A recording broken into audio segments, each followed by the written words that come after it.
Welcome to the Modern Homestead. This is Seed Spreader, also known as Bob. I'm glad that you're joining us here. It's, I was going to say early September, but I guess it's sort of mid-September. It's September 10th today. A little bit overcast, but for the most part, September is just a awesome month here in Northwest Pennsylvania. And it's a great month. I feel like I can get a lot of stuff done. Weather has cooled down a little bit. I feel a little more motivated just because it's getting dark earlier. I mean, every day I can notice the difference. So it just seems like it helps me get motivated a little bit. So you'll notice I got the Jeep in the background. Not only is it a good time to get work done, but it's also a good time to do some camping and to have some fun here in the Northwest Pennsylvania hills, or depending on where you're from, sometimes they call them mountains. So I just wanted to show you something I'm going to be doing on the Jeep today. When you get out into the field, if you've never been out four-wheeling or doing any overlanding, and I'll drop a little definition like down here of what overlanding is.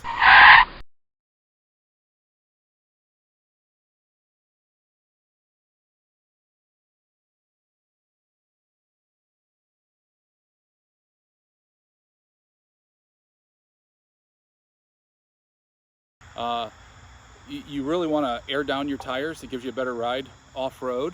And once you air them down, obviously, then you need to air them back up. So in order to air down tires, there's a couple ways that people use to do that. You can buy a tire deflator kit that you basically screw on, you pull out the core, and it's all enclosed. And then it's got a connected gauge that you check it on. And you have to do that one tire at a time. And there's several different ways that you can do this. There's also auto deflators. So they're fairly expensive. I found this set online on Amazon for under $20, and they look very much like a name brand, and I'll post links to both of those so that you can see them. And I'm going to give these a test tonight just on setting them up, because you have to set these to what you want to run. So I like to go down to about 18 pounds. I don't have bead lockers or anything like that. I'm usually not in extreme rock crawling or anything, but it gives you better traction. So I'm gonna set these, and I'm gonna show you how to set them tonight, and I'm gonna enjoy, I guess, invite you on my journey. And you'll notice we got a pumpkin here. It is getting towards fall. We pulled this out of our garden. We've got some, spaghetti squash, some Hubbard squash, and look at this little baby spaghetti squash. So the garden's starting to wind down, so some of our weekends are becoming free, and we're able to go out and have some fun, and you got to do that on the homestead. And I highly recommend getting out of doors and hitting some trails, camping out, and having a good time. So thanks for joining me, and let's get to this.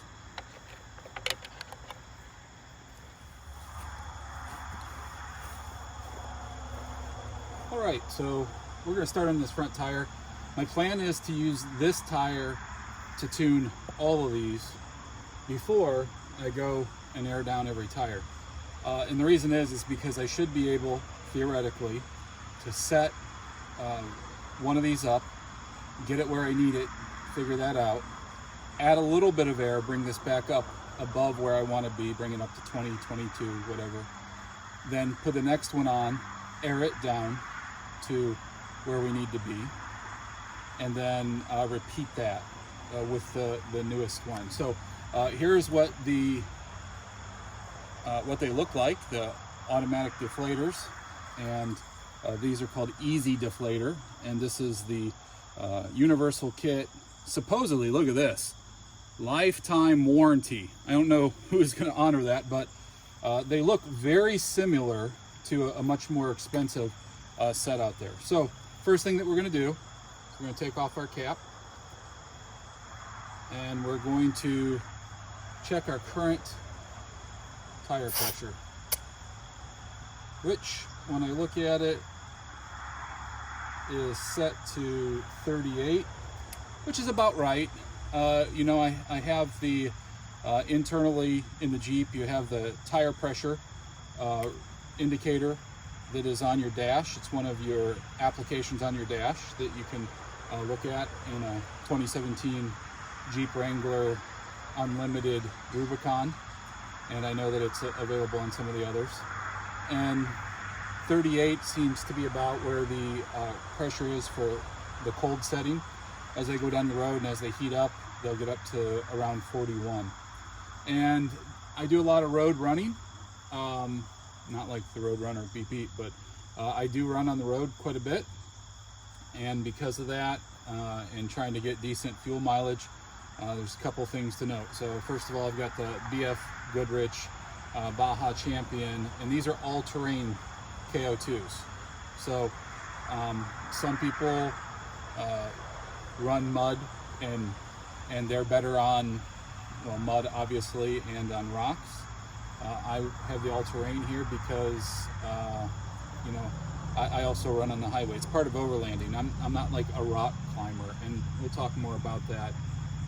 But I'm going to air these down, and I am, for right now, I'm just going to use the back of this, and that's sort of what this, you know, this is an old school air gauge.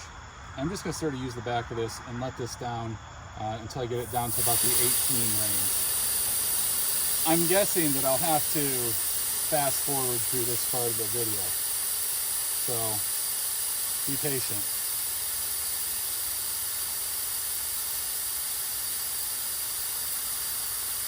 Now is probably a good time though to really talk about this just for a second.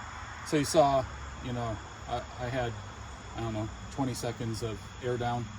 Now and I'm down to 33. So I only lost 5 pounds there. So long way to go. Now I suppose I could tighten these down and give this a shot just with some wild guess of where I'm at here.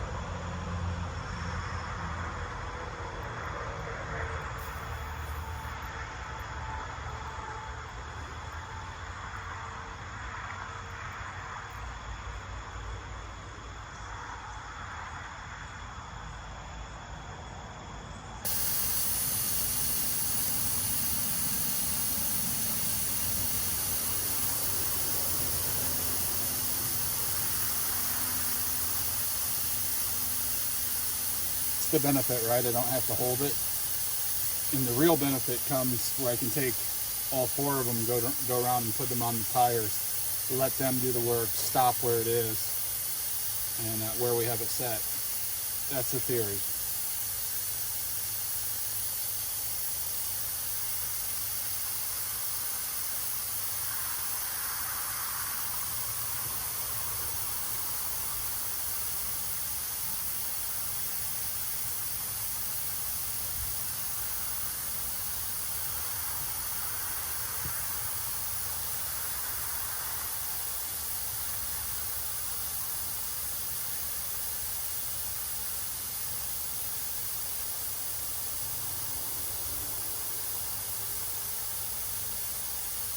Starting to get some squat.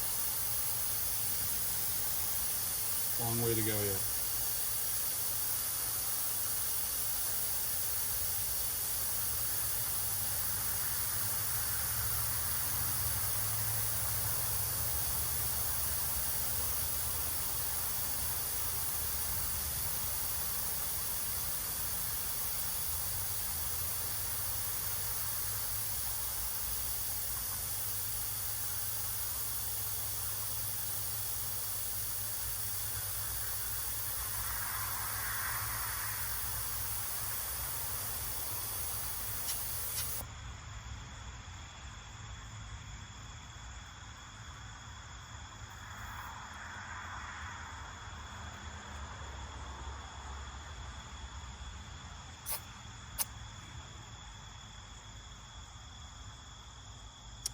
Right around 17.5.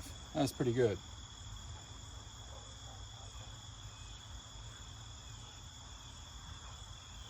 So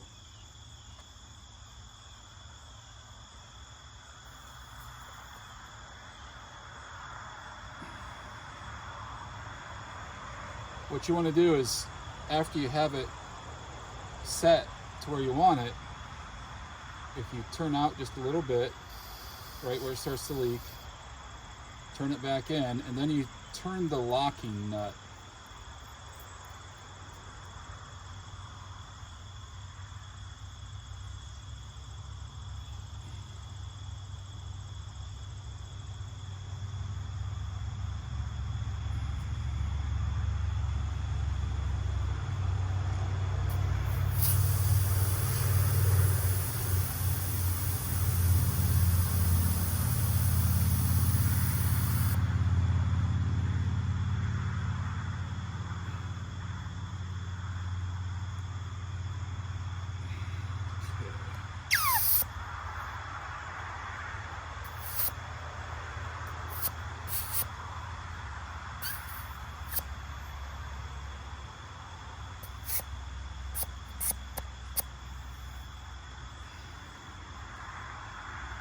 Now, we should have this one locked to where it should be. I'm guessing that we're probably down around 15. No, we're at 16, 16 and a half. That is 17. Yeah, that's a perfectly good place to be. So what I'm going to do now is I'm going to bring out my air tank. I'm going to air this up a little bit. Then we'll put these on, this one that I just did.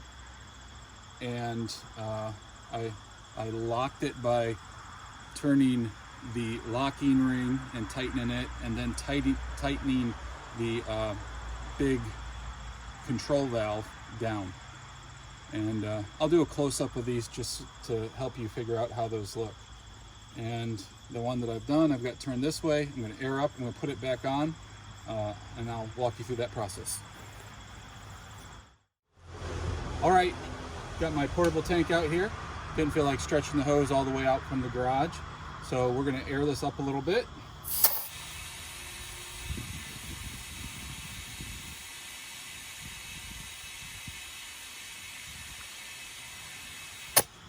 We're just gonna see where we're at.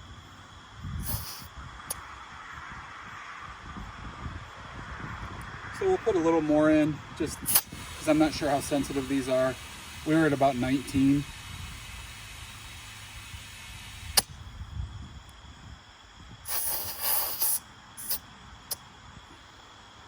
All right, so we're at about 20. So theory is we take them out of our box. We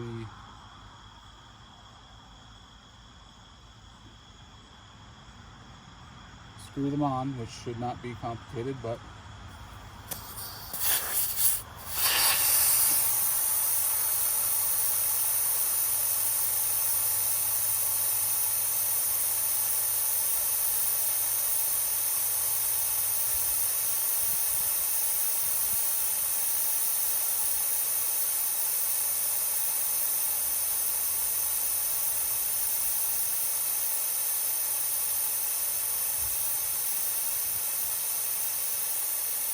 now if we get close to where we're supposed to, they should kick off.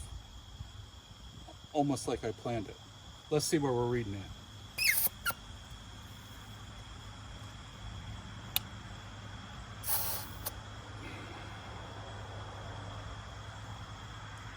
Between 16 and 17, right where we were. All right, so now you know sort of the theory. I'm gonna do this on the other three, and I'd say you're welcome to watch, but you probably don't really want to. I'm going to do it on the other three valve deflators. I'm only working on this tire. We'll give it a test on the trails this weekend. All right, let's get to it. I'm going to guess, by the way, based off of where this one is, and I know it won't be exact, but I'm going to guess based off of where this one is, where this other one needs to be. Just to give it the old college try here. My eyeballs, even though they're getting old, they're certified, so I use certified eyes in order to make measurement judgment. All right, I think we're the last one set. Let's wait and see what we get here.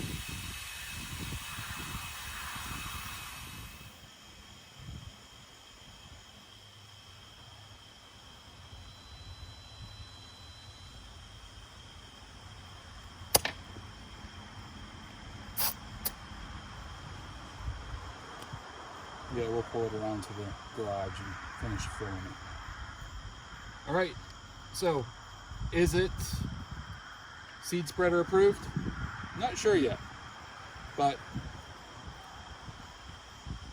so far it seems promising for the costs associated with it. And if you guys like this video, maybe what I'll do is buy the really expensive ones and do a side-by-side comparison. So there you go. EZDeflators, all set to between 16 and 17 pounds right now. And we're gonna field test them and I'll let you know. I'll put a link down in the bottom of the video here, or description, or whatever you call it. You know what I'm talking about. Okay, so there it is, guys. The EZDeflator. Link will be in the bottom. Really appreciate you joining me as I tuned them in on the Jeep, on the Rubicon. And I always forget to do this, so I'm going to do this now. So if you liked this video, give it a thumbs up. Share it, and most importantly, subscribe. And if you want to be notified anytime I upload a new video, make sure to hit that little bell down there. Just do it. I mean, like right now, just take the time and do it. This shouldn't be hard, guys. All right, thanks a lot. We'll catch you later.